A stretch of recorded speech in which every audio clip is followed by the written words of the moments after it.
6 de la tarde con 21 minutos, continuamos nosotros en Conexión. Mabel Huertas y Ricardo Gómez Palma los acompañan esta semana. Mabel, lo planteabas tú hace un instante nada más, esta noticia que nos preocupa, ¿no? El hospital nuevo de ATE, dedicado íntegramente a la atención de pacientes con el nuevo coronavirus, con superbacterias intrahospitalarias. Nuestra colega Graciela Biasís publica un informe hoy en El Comercio, pero el doctor Elmer Huerta, consultor médico de RPP, también se había referido a este tema, ¿no? Así es, nos explicó qué era esta bacteria intrahospitalaria. Vamos a escucharlo. Las bacterias son organismos microscópicos que habitan todos los ecosistemas del planeta e incluso viven dentro del organismo humano. De hecho, se estima que el organismo contiene más bacterias que células humanas. La mayoría de las bacterias que viven dentro del cuerpo humano no causan daño, y aquellas que causan enfermedad se llaman bacterias patógenas, las cuales se pueden controlar con antibióticos. El problema ocurre cuando las bacterias se vuelven resistentes a los antibióticos y en ocasiones a casi todos los antibióticos que existen. Esas bacterias llamadas multiresistentes viven en los hospitales y son capaces de causar graves enfermedades e incluso la muerte en pacientes que tienen disminución de su sistema de defensa por sufrir enfermedades graves como el cáncer, el COVID-19, el SIDA, etc. A ver, ¿qué es lo grave aquí, en Ricardo? Este brote se había detectado hace un mes, lo cuenta Chela Villasís en El Comercio, ¿no? Pero, ¿qué fue lo que pasó en su momento? De 50 pacientes detectan que 30 tienen esta bacteria que puede llegar a ser letal, como lo ha explicado el doctor Huerta. Y lo que debieron hacer en ese momento fue aislar a los pacientes que tenían esta bacteria y no lo hicieron, más bien los colocaron a todos en el mismo ambiente. Por eso es que la bacteria se diseminó entre estos otros pacientes que terminaron muriendo. No murieron de COVID, murieron porque esta bacteria, como bien lo explica, repito, el doctor Huerta, tiene ese efecto. Esta denuncia que se hizo en su momento obligó a que se hiciera una investigación dentro del hospital, que se formara un comité de control y vigilancia después de publicada la denuncia. Hasta el momento no hay ningún resultado, pero también la Fiscalía ha entrado a tallar. Mientras tanto, a quienes tenemos aquí en la línea son a los familiares de las víctimas. Vamos a hablar con Sheila Martel y Ruth Adanaque para que nos cuenten qué fue lo que sucedió y cómo es que se enteran ellas de esta situación. Conversamos con Sheila Martel. ¿Cómo estás, Sheila? Muy buenas noches. Buenas noches, Mabel Huerta. Bueno, te comento que mi hermano ingresó el 1 de junio al hospital de ATE con COVID, ingresó con COVID. Lo que pasa es de que mi hermano el 1 de junio que ingresó, a mí me llaman todavía el día 3. Yo fui el día 2 a pedir información para ver cómo estaba la salud de mi hermano. Claro. No me daban, me dijeron que los médicos me iban a llamar a mi diario, ya sea en el lapso de la mañana o la tarde. Como no tenía respuesta de mi hermano, me llamaron todavía el tercer día a un médico a decirme de que mi hermano, como era joven, las posibilidades de que él se recuperara eran satisfactorias. Y bueno, nosotros nos dio una tranquilidad, ¿no? Nos dijo que como mi hermano era una persona de 40 años, era una persona que tenía una buena alimentación, no sufría de ninguna enfermedad, teníamos la esperanza de que mi hermano regresara a casa. El día 8, casi 9º día, nos llama una doctora a decirnos de que necesita con urgencia lo que es el medicamento de la tigecyclina con la colisteína, pero nos mandan 10 de cada uno. Imagínate conseguir ese medicamento en pleno toque de queda, y la doctora sabía que yo vivía en comas, de comas hasta ATE son 2 horas. ¿Y ese medicamento era para combatir la bacteria? Para combatir la bacteria, más ellos no me dijeron que mi hermano se había... No sabía yo nada de que se había contagiado alguna bacteria. No, yo desconocía del tema. Desconocía totalmente del tema, por lo que yo le dije a la doctora que por WhatsApp me mandara una receta médica. No me mandó una receta, me mandó un simple papel donde decía tigecyclina y colisteína, tanta cantidad de 10 de cada uno, pero sin un sello médico, por lo que a mí se me hizo bien difícil conseguir, ya que las farmacias me decían de que tenía que estar tenía que estar el sello y la firma del médico, y a mí no me dijeron nada, es más, me dio una receta médica, solamente era como tipo un balotario nada más. Entonces yo llegué a conseguir la medicina y yo le comuniqué a la doctora, le dije, ¿sabe qué, doctora? Mira, yo vengo de coma, pero voy a hacer todo lo posible a estar 10:30, 11 de la noche, y le voy a entregar ese mismo día de las ampollas. La doctora me dijo, no te preocupes, acércate. Yo llegué al hospital 10:30, le digo al joven de seguridad de la puerta del hospital de que la doctora está pidiendo con urgencia estos medicamentos. Y el chico me llamó a la sede de UCI y le dijeron de que no podían recibir ningún medicamento, ya que no hay personal para que salga, que el Sheila, ¿después de cuánto tiempo es que tú te enteras que tu hermano había contraído esta bacteria y que su salud había desmejorado muchísimo? Ya, yo no me enteré nunca de en qué momento se contagió la bacteria, si no fuera por la señorita de aquí que se contactó conmigo, por la señorita del comercio. Graciela Villasís. Villasís. Ajá, con la señorita Graciela. A mí el hospital me dijo que mi hermano estaba, la última llamada que fue de tu hermano, su salud no hay mejoría. Eso fue todos los días que me decían. Tu hermano no tiene mejoría. Entonces, así me tuvieron, señorita, así me tuvieron todos los 15 días que mi hermano estuvo, casi 17, que mi hermano no hay mejoría, y nada. Entonces nosotros le decíamos, es más, a los médicos, díganos qué medicamentos tal vez en el hospital no haya para nosotros poder buscar de donde sea, como familia, apoyarnos, pero no me daban más información. Claro. Y se quedó ahí. Mi hermano fallece el día 18 de junio. Mi hermano fallece, me llama una doctora en la noche a decirme que mi hermano había fallecido por paro cardiorrespiratorio. A mí en ningún momento se me comunicó que mi hermano ha fallecido por esta bacteria contraída en el hospital de Ate.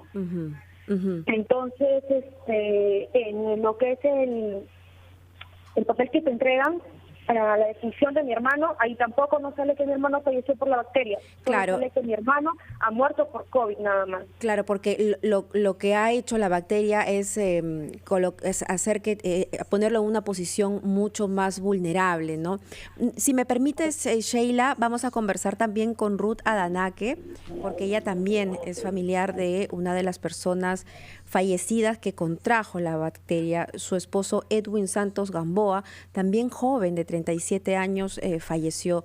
Ruth, por supuesto, también nuestras condolencias, pero cuéntanos cómo ha sido este Vía Crucis. Aló, señorita, buenas noches. Yo también pasé por ese momento, ¿no? Doloroso. Lo llevé un 11 de julio a mi esposo pensando que tanto que se decía que era el mejor hospital, que estaba preparado para el COVID. Lo llevé sin pensar de que mi esposo iba a salir de esa manera. Casi ya para 2 días, para cumplir un mes, él fallece. Así entró un 11 como a las 6 de la tarde. Estuvo 2 días en emergencia, en emergencia con oxígeno, y la señorita me dijo que él llegó con saturación de 48. De 48 llegó al hospital y sí, lo auxiliaron en ese momento. ¿Para qué? Cuando yo vi la atención de los médicos que lo auxiliaron, dije, bueno, hay una buena atención, es todo lo contrario que se dice afuera, pero conforme iban pasando los días me di cuenta que era mentira, porque después de los 2 días que él estuvo en emergencia, desde 48 llegó a saturar hasta 85 y en 85 se estancó. Y me dijo la señorita, señora, su esposo ha entrado en depresión, no quiere colaborar. Me dijo, se siente triste. Entonces lo que yo sí pedí, que por favor hablaran con la psicóloga, para que por favor pueda hablar con él, para que les aliente, ¿no? Porque esta enfermedad me di cuenta que ya había atacado a las emociones, porque él es una persona muy joven, fuerte, no ha tenido ni siquiera un antecedente, porque cuando él llegó ahí, supuestamente yo lo llevé con una neumonía, porque él hicieron dos pruebas de rápida y salió negativo. Vino Minsa y le hizo la prueba rápida. Ellos vinieron con la orden de hacer el intubado, pero no lo hicieron. Como vio que yo le saqué las placas, mi error fue sacar las placas, sí. y no le hicieron el intubado. Ahora, le hicieron solamente Ruth, la rápida. Ruth, en algún momento te comunicaron que él había contraído esta bacteria intrahospitalaria? Sí, cuando te pido, empezó te pido, por favor, un día... me esperes un par de minutitos porque son las 6:31, tenemos que hacer la pausa y volvemos contigo y con Sheila también. Regresamos. La voz del Perú.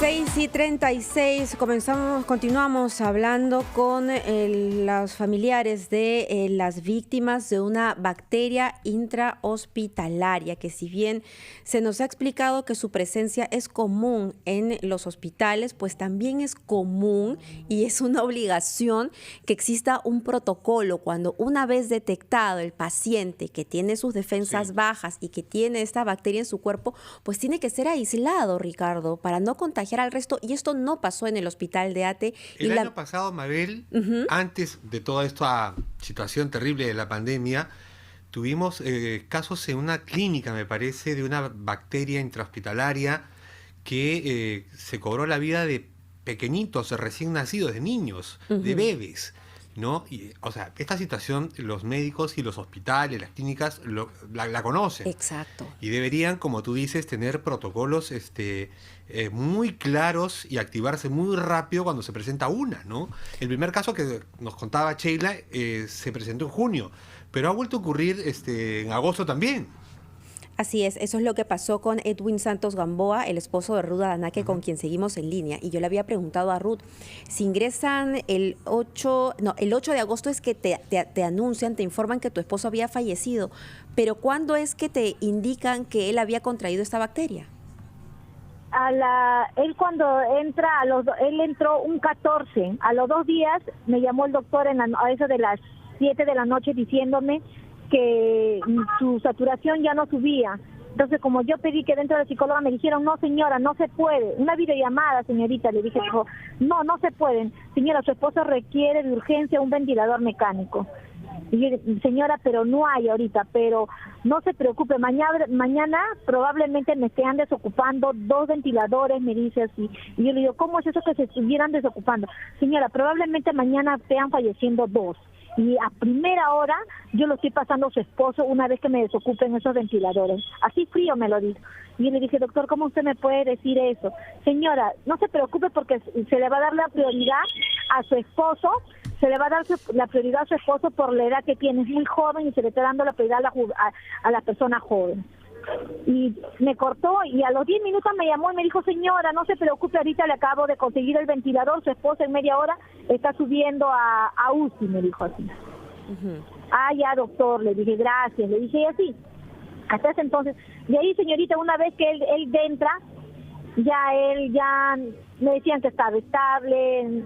Y le decía, señorita, ¿cómo está evolucionando? Señor, es joven, él es fuerte, él va a aguantar, me decía.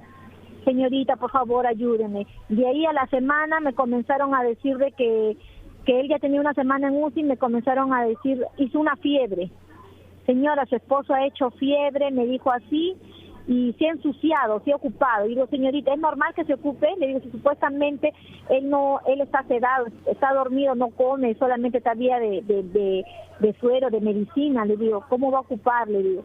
Y agarró y me dijo, no, sí señora, está ensuciado, ¿pero qué? ¿Señal bueno o señal malo que se haya ensuciado?